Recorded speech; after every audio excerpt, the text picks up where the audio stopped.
வணக்கம். தேர்தல் நன்னடத்தை விதிகள் அமலுக்கு வந்ததும் ஆவணங்களின்றி எடுத்து செல்லும் பணத்தை பறிமுதல் செய்து ஒப்படைக்க வேண்டும் என்று பறக்கும்படை அலுவலர்களுக்கு கலெக்டர் உத்தரவிட்டுள்ளார். கடலூர் மாவட்ட கலெக்டர் அலுவலகத்தில் வருகிற சட்டமன்ற தேர்தலை முன்னிட்டு செலவின கணக்கு குழுக்களுக்கான பயிற்சி கூட்டம் நடந்தது. கூட்டத்துக்கு மாவட்ட தேர்தல் அலுவலரும் கலெக்டருமான சிபி ஆதித்யா செந்தில்குமார் தலைமை தாங்கி பேசினார்.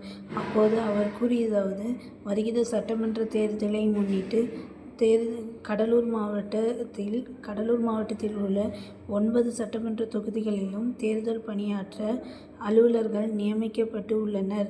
மேலும் ஒவ்வொரு சட்டமன்ற தொகுதியிலும் பறக்கும்படை குழுக்கள், நிலையான கண்காணிப்பு குழுக்களும், வீடியோ ஒளிப்பதிவு குழுக்களும் அமைக்கப்பட்டு உள்ளது. தேர்தல் நன்னடத்தை விதிகள் அமலுக்கு வந்ததும் ஆவணங்களின்றி சட்டவிரோதம் காரணமாக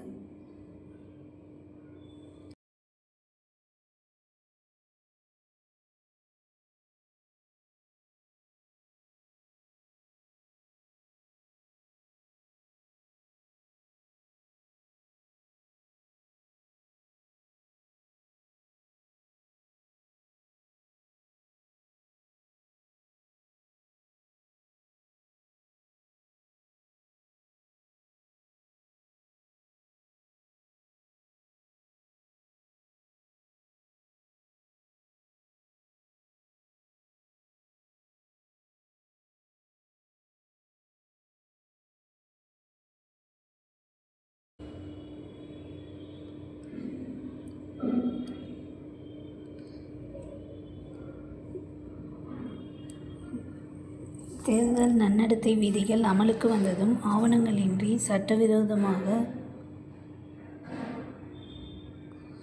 எடுத்து செல்லப்படும் பணம், மதுபானங்கள், சந்தேகப்படும் வகையிலான அதிக அளவிலான பரிசு பொருட்களை கையகப்படுத்தி தேர்தல் வழிகாட்டுதலின்படி பிடித்து ஒப்படைக்க வேண்டும். வீடியோ கண்காணிப்பு குழுக்கள் ஒளிப்பதிவுகளை பரிசீலனை செய்ய தங்கள் சட்டமன்ற தொகுதிக்கு உட்பட்ட தொகுதிகளில் செலவினம் தொடர்பான அறிக்கையை சமர்ப்பிக்க வேண்டும்.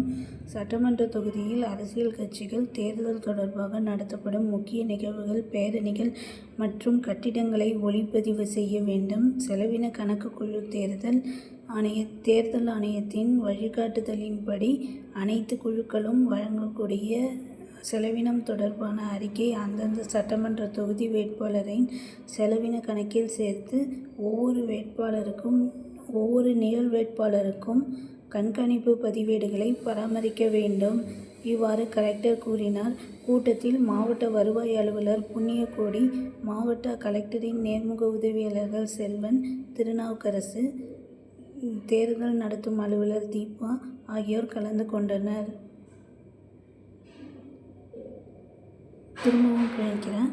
தேர்தல் நன்னடத்தை விதிகள் அமலுக்கு வந்ததும் ஆவணங்களின்றி எடுத்து செல்லும் பணத்தை பறிமுதல் செய்து ஒப்படைக்க வேண்டும் என்று பறக்கும்படை அலுவலர்களுக்கு கலெக்டர் உத்தரவிட்டுள்ளார். கடலூர் மாவட்ட கலெக்டர் அலுவலகத்தில் வருகிற சட்டமன்ற தேர்தலை முன்னிட்டு செலவின கணக்கு குழுக்களுக்கான பயிற்சி கூட்டம் நடந்தது. கூட்டத்துக்கு மாவட்ட தேர்தல் அலுவலரும் கலெக்டருமான சிபி ஆதித்யா செந்தில்குமார் தலைமை தாங்கி பேசினார். அப்போது அவர் கூறியதாவது: வருகிற சட்டமன்ற தேர்தலை முன்னிட்டு கடலூர் மாவட்டத்தில் உள்ள 9 சட்டமன்ற தொகுதிகளிலும் தேர்தல் பணியாற்ற அலுவலர்கள் நியமிக்கப்பட்டு உள்ளனர். மேலும் ஒவ்வொரு சட்டமன்ற தொகுதியிலும் பறக்கும்படை குழுக்கள், நிலையான கண்காணிப்பு குழுக்களும், வீடியோ ஒளிப்பதிவு குழுக்களும் அமைக்கப்பட்டு உள்ளது. தேர்தல் நன்னடத்தை விதிகள் அமலுக்கு வந்ததும் ஆவணங்களின்றி சட்டவிரோதமாக எடுத்து செல்லப்படும் பணம், மதுபானங்கள், சந்தேகப்படும் வகையிலான அதிக அளவிலான பரிசு பொருட்களை கையகப்படுத்தி தேர்தல் வழிகாட்டுதலின்படி பிடித்து ஒப்படைக்க வேண்டும். வீடியோ கண்காணிப்பு குழுக்கள் ஒளிப்பதிவுகளை பரிசீலனை செய்து தங்கள் சட்டமன்ற தொகுதிக்கு உட்பட்ட தொகுதிகளில் செலவினம் தொடர்பான அறிக்கையை சமர்ப்பிக்க வேண்டும். சட்டமன்ற தொகுதியில் அரசியல் கட்சிகள் தேர்தல் தொடர்பாக நடத்தப்படும் முக்கிய நிகழ்வுகள், பேரணிகள் மற்றும் கட்டிடங்களை ஒளிப்பதிவு செய்ய வேண்டும். செலவின கணக்கு குழுக்கள் தேர்தல் ஆணையத்தின் வழிகாட்டுதலின்படி அனைத்து குழுக்களும் வழங்கக்கூடிய செலவினம் தொடர்பான அறிக்கை அந்தந்த சட்டமன்ற தொகுதி வேட்பாளரின் செலவின கணக்குகளில் சேர்த்து ஒவ்வொரு வேட்பாளருக்கும் நிழல் கண்காணிப்பு பதிவேடுகளை பராமரிக்க வேண்டும். இவ்வாறு கலெக்டர் கூறினார். கூட்டத்தில் மாவட்ட வருவாய் அலுவலர் புண்ணியகொடி, மாவட்ட கலெக்டரின் நேர்முக உதவியாளர்கள் செல்வன், திருநாவுக்கரசு, தேர்தல் நடத்தும் அலுவலர் தீபா கலந்து கொண்டனர்.